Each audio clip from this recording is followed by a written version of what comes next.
bien, mes très chers amis, voilà. Comme j'ai eu à l'enseigner, vous trouverez ces messages, bien sûr, dans dans nos différentes rubriques, dans toutes les vidéos que vous avez sur Cafriel, ok. Maintenant, en fonction du pass que vous avez, vous pourrez avoir accès à la vidéo ou pas. C'est une vidéo où je parle de l'ours, ok. Je parle de l'ours.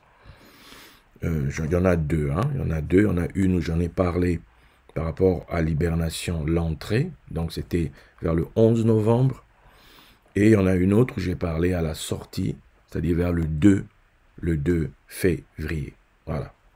Donc, nous sommes aujourd'hui le 10 au soir, 10 novembre. Demain, c'est le 11. Donc, nous savons déjà que nous sommes déjà demain. Ok?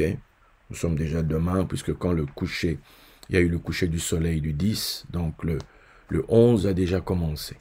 Voilà. C'est le 11. Pourquoi je dis le 11? Parce que le 11 novembre est la date, voilà, la date symbolique, la date générique qui a été acceptée, qui a été retenue depuis en Europe pour parler de quoi? Pour parler de l'hibernation de l'ours, ok? L'hibernation des ours dans le nord, voilà. Au nord, là, comme ça, c'est le domaine des ours. J'ai eu à parler de ça, ok? J'ai eu à parler de ça. Mais aujourd'hui, il s'est passé quelque chose, et il y a le 8, là, il s'est passé quelque chose, en esprit je parle, et précédant donc cette hibernation, cette entrée en hibernation des ours. Voilà pourquoi je suis là aujourd'hui, pour vous parler de ça, pour vous, voilà, pour proclamer ces choses.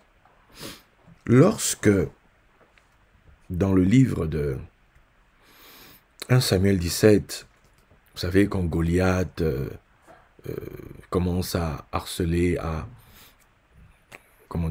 bousculer l'armée d'Israël, conduite par le roi Saül, on voit bien que David va débarquer. Ok? David va débarquer. On nous dit que Goliath sortait pendant 40 jours. Pendant 40 jours. Et quand David va arriver, nous voyons que David, bon, je m'arrête d'abord premier point. Nous voyons que David va aller dans cette discussion avec le roi. Il va dire, quand le lion et l'ours venaient pour prendre les brebis du troupeau de son père, il les poursuivait et il arrachait la brebis. Et si l'ours ou le lion s'opposait, ben, il les tuait. Voilà. Donc, on voit bien ici comme face à face, côte à côte, l'ours et le lion. Bon. Maintenant, je peux faire un truc, un aparté, un truc qui me passe par tête depuis quelques moments, rapidement. On a l'histoire des 40 jours, Goliath, voilà, jour et nuit, etc. Matin et soir, ok, qui venaient s'opposer aux enfants d'Israël. Et on a David, quand il apparaît, il va aller prendre 5 pierres. Ceci m'a fait tilt, pourquoi? Parce que lorsque on commence le mois des Louls, ok, lorsqu'on commence le mois des Louls, et Loul jusqu'à Yom Kippour, c'est 40 jours. Et c'est à Yom Kippour qu'il y a l'histoire des 5 prières. Ok? Donc, voilà un indice pour vous faire tourner les méninges un peu de que peut cacher Goliath, etc. Ok? Voilà. Donc, face à une armée, Saül, séjour des morts, donc quelque part c'est l'armée des morts, face à Goliath, Goliath qui est un Giborim, on en a déjà parlé à l'époque, donc qui est un géant, un grand, donc quelque part ici qui symbolise le géant Orion, mais aussi qui peut symboliser aussi la gloire du soleil, ok, la gloire du soleil. Dans son sens de descente, il y a une opposition, voilà. Et face à l'armée des morts, les morts ici sont appelés morts, les pauvres. Donc voilà, donc il y a un puissant face aux pauvres qui vient, qui les harcèle. Donc maintenant, comment est-ce qu'on va faire pour pouvoir triompher. Donc, la clé, elle est dans Yom Kippour. La clé, elle est dans les fameux 5. Voilà, il faut le 5 pour vaincre cette autorité-là, spirituelle, quelque part, qui vient harceler, voilà, le peuple, voilà. Le peuple ne peut pas vivre tranquillement, le peuple ne peut pas vivre dans sa matérialité. Il y a toujours les la grandeur spirituelle qui viennent toujours quelque part harceler ceux qui sont dans la matérialité. Mais maintenant, il faut arriver à vaincre ça. Donc, pour vaincre ça, la clé, elle est dans Yom Kippour, elle est dans le 5, dans l'instruction du 5, voilà, dans la couverture du 5. Voilà. C'est le 5, la connaissance du 5, de ce principe-là qui terrasse les géants qui veulent venir troubler le peuple de Dieu dans sa quiétude quelque part. Ok? Bon, je passe ça. Ça, c'était juste pour vous donner des éléments comme quoi, si tu n'as pas un aperçu plus large, tu ne peux pas saisir, comprendre qu'est-ce qui se cache, qu'est-ce qui se joue dans cette bataille-là. Pourquoi David a pris 5 pierres, forcément. Ok? Il faut relier ça aux 40. 40 Elul, Yom Kippour, 5. Bien. Donc, on passe. Maintenant, on a côte à côte le lion et l'ours. Le lion et l'ours. Ok. Maintenant, c'est intéressant. Pourquoi? Parce que on a, comment dire ça? On a toujours parlé dans le monde chrétien du lion. Toujours. On a toujours mis en avant le lion. Il y a même des dessins animés, le roi lion. Voilà. On a toujours parlé du lion, le lion, le lion. Simba, Mufasa, etc.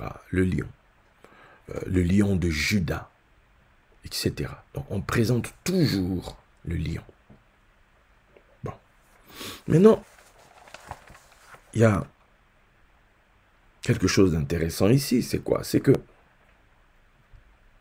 si on va dans l'astrologie, ou même, le lion est considéré comme étant, pardon, le signe du lion est considéré comme étant, excusez-moi, la maison du soleil.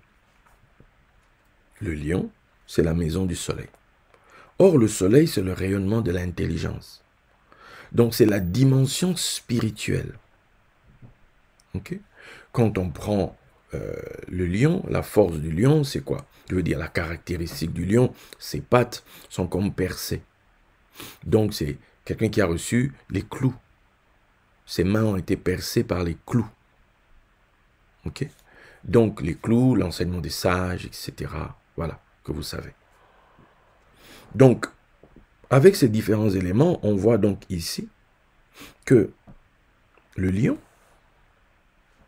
c'est le roi, c'est un roi, mais c'est un roi en mode le très haut. Ok? Puisque si on doit comparer l'ours et le lion, l'ours est au nord, le lion sera plutôt au sud. Souvenez-vous de l'enseignement par rapport à la grande ours qu'on a opposé à Sirius. Sirius, le chien qu'on a mis côte à côte avec le lion. Vaut mieux un chien vivant qu'un lion mort, ouais, voyez-vous. Donc, ce côte à côte-là, donc il y a un qui est le roi, on va dire, du sud, et l'autre est le roi du nord. Ok? Donc, il y a le roi du sud, il y a le roi du nord. Le sud, c'est là où il y a le zénith. Quand on dit le midi, c'est le sud. Pourquoi? Parce qu'il y a la chaleur, parce que le soleil, voilà, est au-dessus, est élevé. Ok? Donc, c'est la dimension spirituelle. La royauté du lion, c'est une royauté spirituelle. C'est caractéristique, une élévation, une grandeur, etc. C'est la spiritualité, c'est l'autorité spirituelle. Si on doit opposer les deux, et nous connaissons ce texte, où il nous est dit, l'élévation ne vient ni de l'Orient, ni de l'Occident, ni du Midi, mais l'élévation vient de l'Éternel. Mais il y a un point qu'on ne cite pas. On ne parle pas du Nord. Et je vous ai dit une fois ici que le nord, c'est là-bas que se trouve d'où vient l'or. Donc, si le sud est la dimension de la royauté spirituelle, ben, le nord, c'est la dimension de la royauté matérielle. D'un côté, c'est la royauté spiritualisée, le sud, et le nord, c'est la royauté matérialisée. D'un côté, on a la lumière forte, la lumière, voilà, et d'autre côté, on a les ténèbres.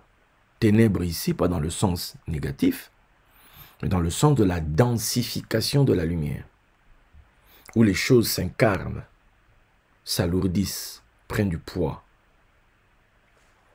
Donc, on a donc un roi du sud qui est le lion, et on a donc un roi du nord qui est l'ours.